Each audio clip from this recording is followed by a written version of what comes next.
भारत का वो कुंड है जहां भगवान परशुराम ने अपनी मां की हत्या करने के बाद अपने हाथ से चिपकी हुई कुल्हाड़ी से मुक्ति पाई थी।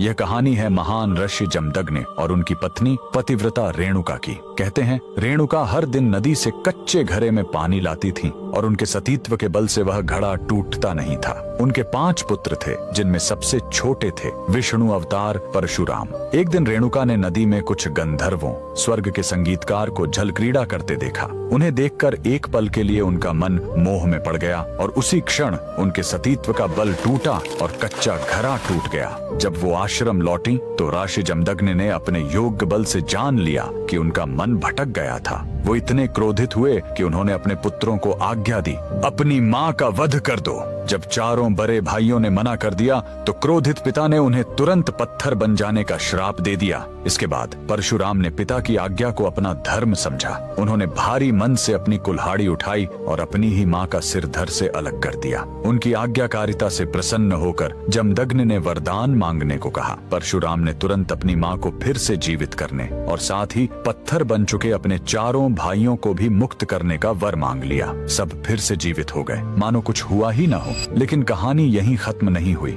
मातृ हत्या का पाप उस कुल्हाड़ी पर एक दाग की तरह चिपक गया और वो उनके हाथ से अलग ही नहीं हो रही थी। उस पाप से मुक्ति पाने के लिए वह दर दर भटकते रहे, लेकिन कोई भी तीर्थ उस कुल्हाड़ी को छुड़ा नहीं सका। अंत में वह पहुंचे पूर्वी हिमालय की लोहित नदी के किनारे और जैसे ही उन्होंने इस कुंड के जल को छुआ, चमत्कार हुआ। कुल्हाड़ी अपने आप उनके हाथ से छूट गई। यही पवित्र स्थान आज अरुणाचल प्रदेश में परशुराम कुंड के नाम से जाना जाता है। आज भी हर साल मकर संक्रांति पर हजारों श्रद्धालु यहाँ इस विश्वास के साथ डुबकी लगाने आते हैं कि यह कुंड उनके सारे पापों को धो डालता है, ठीक वैसे ही जैसे इसने स्वयं भगवान परशुराम को पाप मुक्त किया था। भगवान परशुराम को दिल से मानने वाले सभी भक्त कमेंट्स में जय परशुराम जरूर